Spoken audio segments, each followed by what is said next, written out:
Welcome to Intentional Divorce Insights. I'm Leah Hadley, certified divorce financial analyst, accredited financial counselor, and the founder of Intentional Divorce Solutions. I'll be your guide through the complexities of divorce, finance, and emotional wellness. Join me as we uncover practical tips and empowering insights to help you navigate your divorce with clarity and intention.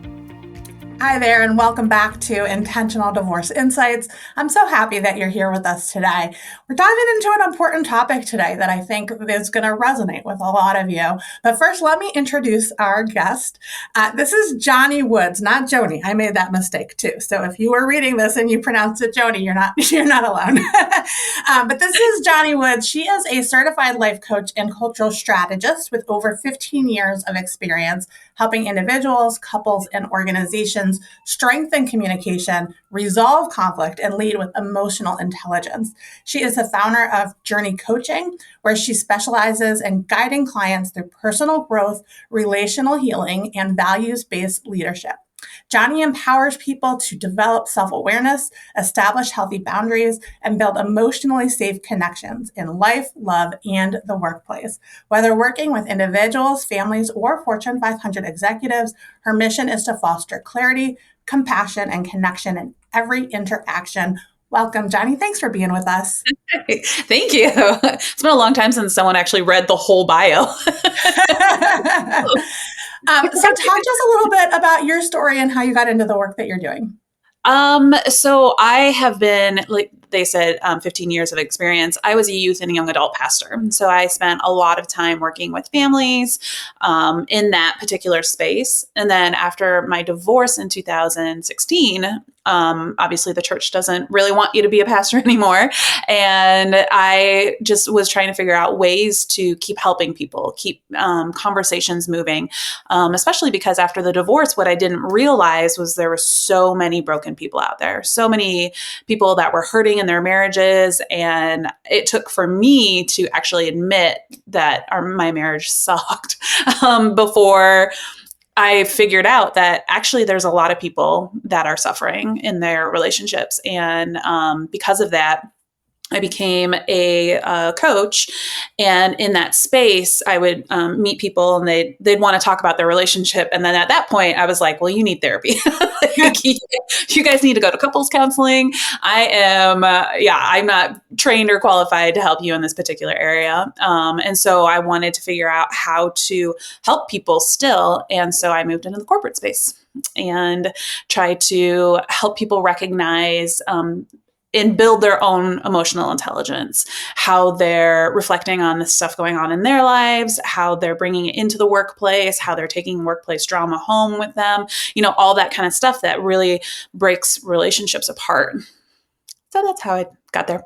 That's fascinating. And you don't hear very often where people are saying they want to help people, so they went to the corporate space. Yeah. I was like, well, because relationships are everywhere. So if you don't Absolutely. if you don't figure out how to work with your coworker or your boss or, an employee that's underneath you, if you don't know how to do that, you don't know how to help conflicts in your home life or with your parents or with your kids, with your siblings, with your best friends, all of those relationships, they're so intertwined and it comes down to a single person, you. Like, how do you handle all of these relationships and what are you doing to build them? Or what are you bringing in that's tearing them down? It's just, a lot of work. Absolutely. And it's important work.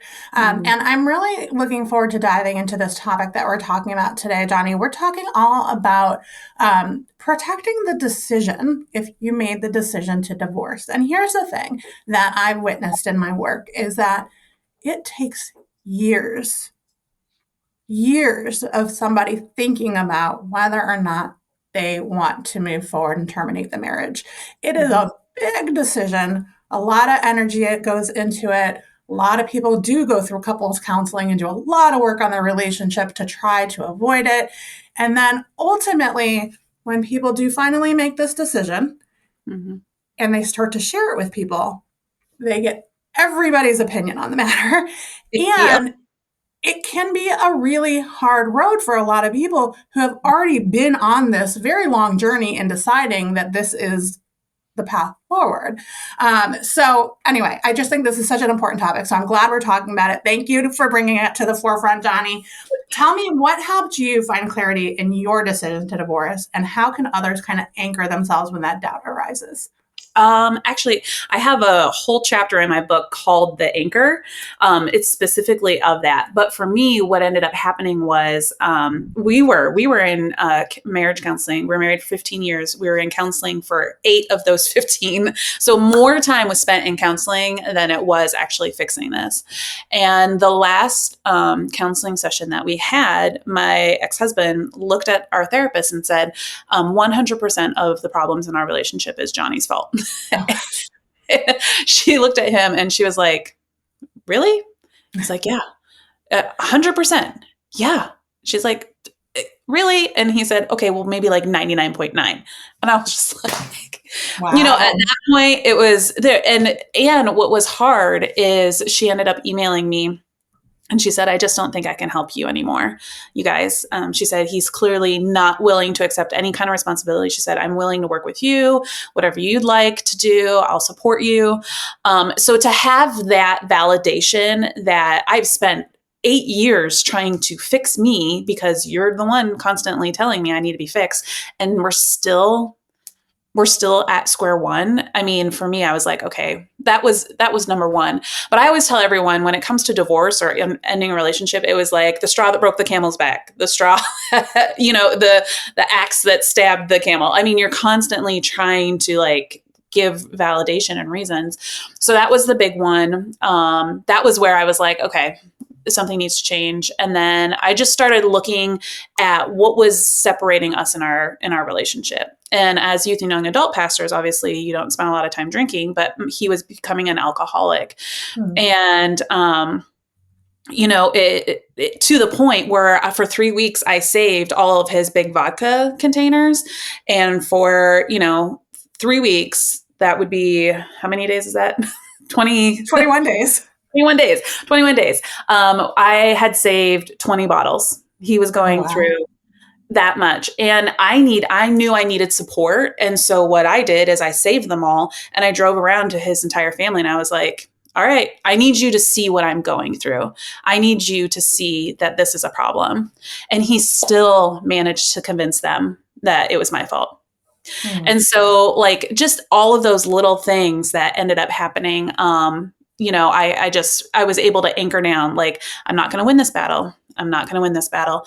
And then the last thing that did it for me was after I put the papers in, I was cleaning a house and everyone knew kind of as a youth and young adult pastor, someone looked at me and they said, well, you know, God hates divorce. And just in that moment, I just felt it in my heart that I was like, yeah, but God loves me. So I'm good. Thank you. I got chills when you said that, Joni. That's such a beautiful way to think about it, right?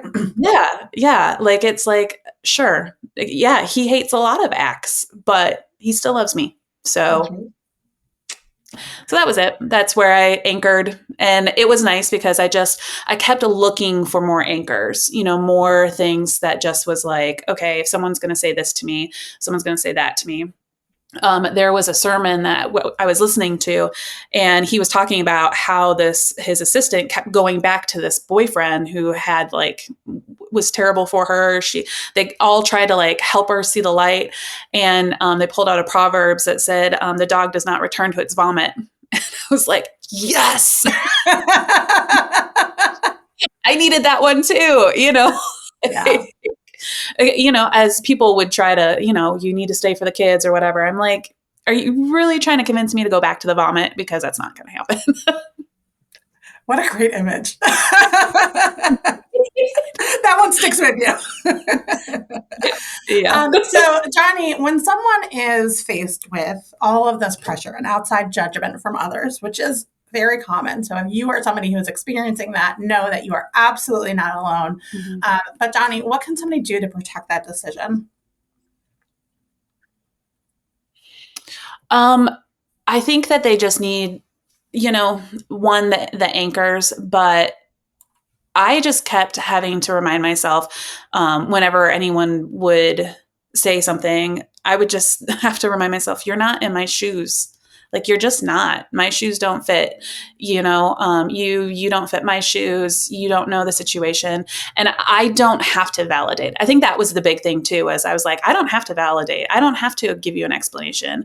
I don't need your approval, because at this point, and what, even my kids, because my kids, they took it a little bit hard. They were a little bit younger. And I kept telling my kids, I said, I want you to have 2 happy homes.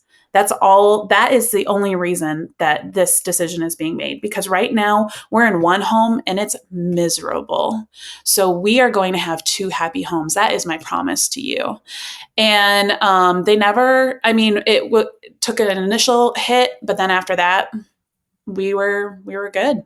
Yeah. Yeah. It's so so I think anchoring. Oh, sorry. I was going to say, I think anchoring down on why you're doing it.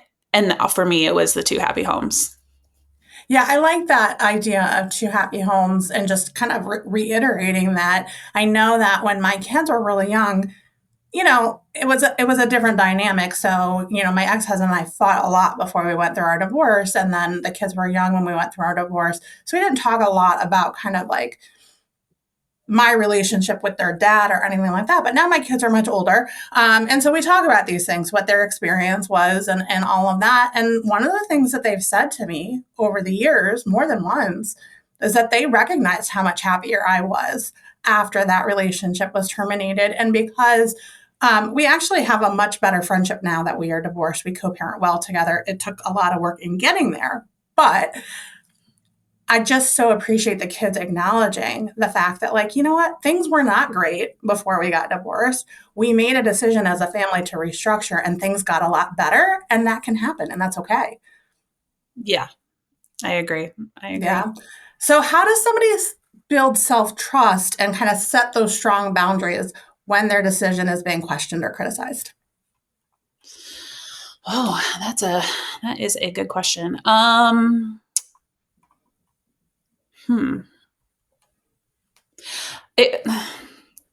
guess to build that self-trust is the way that you build trust with anything. You do it little by little bit by little bit. But in doing so, you recognize, okay, maybe I didn't make the best decision here, so I'm going to change it next time. Recognizing that, okay, maybe I didn't handle that situation all the way, as through the divorce. I'm talking through the divorce process. And people they will amplify your mistakes so much, especially during a divorce. They'll be like, well, see, you just did that. And I'm like, oh my, no, I didn't. Like, sure. I may have popped off in a tone or a text message, or I may not have done what you would have done in that situation. Fine. But I can recognize and I can change. And because of that, I built more trust in myself, because instead of it being like, oh, see, he's right, like all that stuff about me, I could say, no, he's not, but I am human. I am human. I wasn't perfect in the marriage. I'm not going to be perfect outside of the marriage, And so for you to highlight it more, that's on you. Like, I'm going to walk through this. And so understanding that I wasn't doing everything the best didn't mean that I couldn't trust my decision. It just meant I had the opportunity to fix it and do better next time. So I think that, building trust for yourself is the same way you do it with someone else. If they mess up, but they come and apologize, you're like, oh, okay, I see that you are someone who's going to self-reflect. You're someone who's going to take accountability. You're someone who's going to change something. So you build little nuggets of trust that way. I think, we can do that with ourselves too. Yeah, absolutely. And so many people have gone through an experience, whether it was their partner betraying them or just not meeting expectations, where their trust has been broken in a really meaningful way.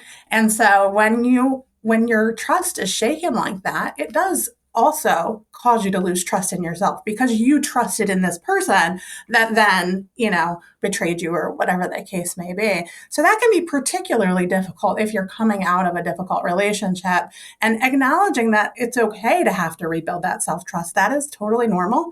And, taking some of the steps that Joni's talking about and really giving yourself space to self-reflect, right? That's so huge. And I don't think we give ourselves enough space like that, especially when people are going through a divorce. The other thing that I wanted to reflect on that you said, and it's something that we talk to clients a lot about just in terms of self-protection, but the fact of the matter is, you're absolutely right. When you're going through the divorce process, anything that you do that might be considered crossing the line or a mistake or wrong does kind of get blown out of proportion in a very unnecessary way. It can create a lot of tension and, in some cases can impact your case, which I think is really important for people to understand. So one of the things that we talk to clients a lot about is staying off of social media when they're going through the divorce process, because a lot of times you might be posting something that feels very innocent, or you might not be, but let's say you're posting something that feels very innocent, and then you realize that the perception may be very different for somebody else, and all of a sudden this post that felt very innocent becomes a focal point of your case, and it's like, whoa, what happened, right? Yeah, yep. But you're exactly right. I mean, whatever those things are that maybe, during the course of sort of normal everyday life, it's like, oops, and you kind of move on. But when you're going through this divorce process and you are in this, potentially contentious situation with somebody, that those things can absolutely be blown out of proportion. Joni, I know a lot of people have really struggled with their relationship with religion and the church after making this decision to go through a divorce, or even maybe they weren't the one who made the decision, right? Maybe it was their spouse who decided. I would love to hear a little bit about your journey and your experience. When you decided, you mentioned not being a youth pastor anymore, but could you dive into that a little bit more? Mm-hmm. Yeah, I definitely can. I think it's sad that happens, and it happened to me. It just did. I had maybe when everyone found out in that particular church, because we were down in his hometown and we were working at his childhood church, and I was friends with everyone. I'd spent 4 or 5 years there and building relationships, and had one conversation after everyone found out, and nobody talked to me after that. They just all scattered. And there was like blatant, like if I had run into them, they wouldn't see me. It's that, oh, I don't see her, that kind of thing. And it happened. It happened to me. The previous church that we had worked at, we were there, where we had met, actually. I had gone up there to tell them, this is what happened. That crew, they were like, well, we're actually surprised you lasted as long as you did. Because they knew who he was. We had been dismissed from that church, so it's not like they didn't know. So I'm still in contact with some of the people from that particular church. They definitely treated me better. They would, every time I'd go in there with my kids, they'd welcome me and hug me. And, so I honestly think it's just based on the people. And so for me, let's pause on that for 1 second, because I think that's really important to acknowledge. You had one experience at one place, an entirely different experience at another place, which to me says that if you're having this experience, this negative experience, that there might be somewhere else, another community that's willing to open their arms to you, right? Yep, exactly. And I think that that's for me, because everyone's like, well, you're not bitter with the church. And I'm like, no, because it's the people.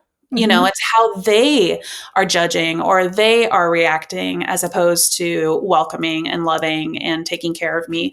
And I think that right there speaks more to the person than it does to the faith. Sure. So yeah, and I was okay with it, and it didn't make me bitter. It doesn't make me bitter. I don't spend a lot of time in church now, but that's because I work at a restaurant and our busiest weekend is brunch on Sunday. So I see everyone come in after church and I'm like, how was church? But it doesn't mean that I have this chip or this bitterness or this hate towards anyone. to be quite honest. Yeah. Yeah. I mean, I think that's so important because the fact of the matter is, if you're holding on to that, right, it's only impacting you. Yeah. And so acknowledging the fact that, there are opportunities. If you look at your relationship with your faith, just like your relationship with other people, right, to find other ways to connect and, have that support and all of that.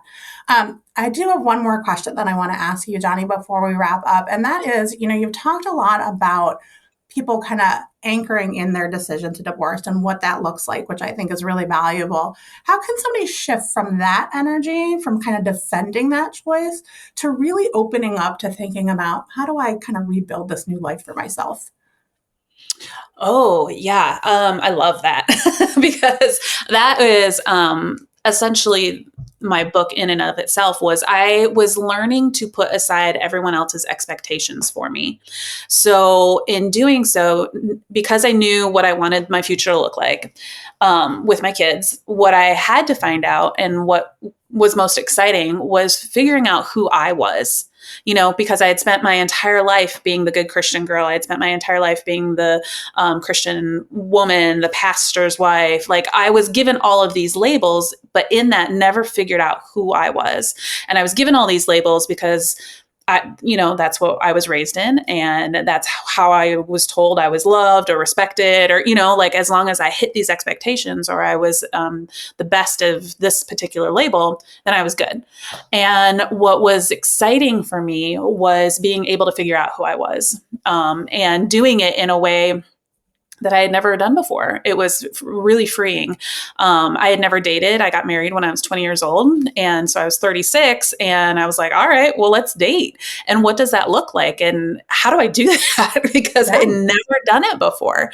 And then, dating at that age, one, and then you're dating all these people who are broken from their relationships, they wanted to like get together right away and, suddenly boyfriend, girlfriend. And I was like, no. I've spent 15 years in a relationship. I want to date. Like, if I see a hot guy at a restaurant, I want to be able to give him my number and like lean into all of the new things that I was experiencing and do it in a way where I got to decide, I like this part of me, or I wasn't a big fan of that part of me, like just finding my way. And it was so much fun. All of it. And it still is, like all of this book, speaking, podcasts, it's a lot of fun and it's exciting. And I look back and think, if I was still married, all of this joy that I have right now, I wouldn't have. Mm. Boy, that hits. That's a big deal, right? So Joni, you've mentioned the book a couple of times. Tell us a little bit more about the book. So it's called Burned, Blocked, and Better Than Ever. It actually started out as surviving divorce, dating, and dick pics, because I'm going to start a podcast called that.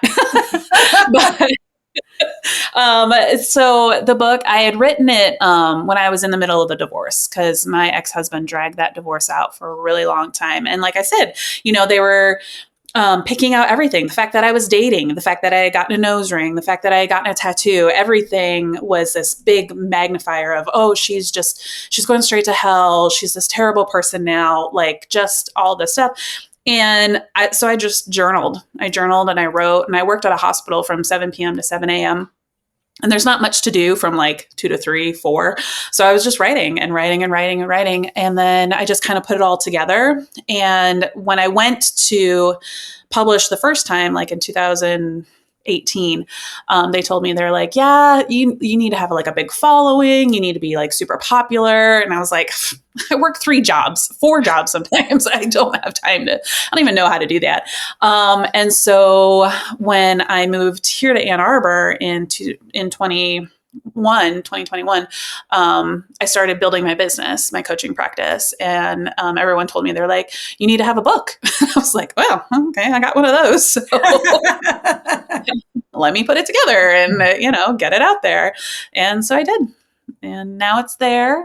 It's been out for like a month now. And congratulations. That's amazing. Thank you. And Joni actually said before we started the interview today that if there's somebody out there who would like her book, she is willing to give it to you for free.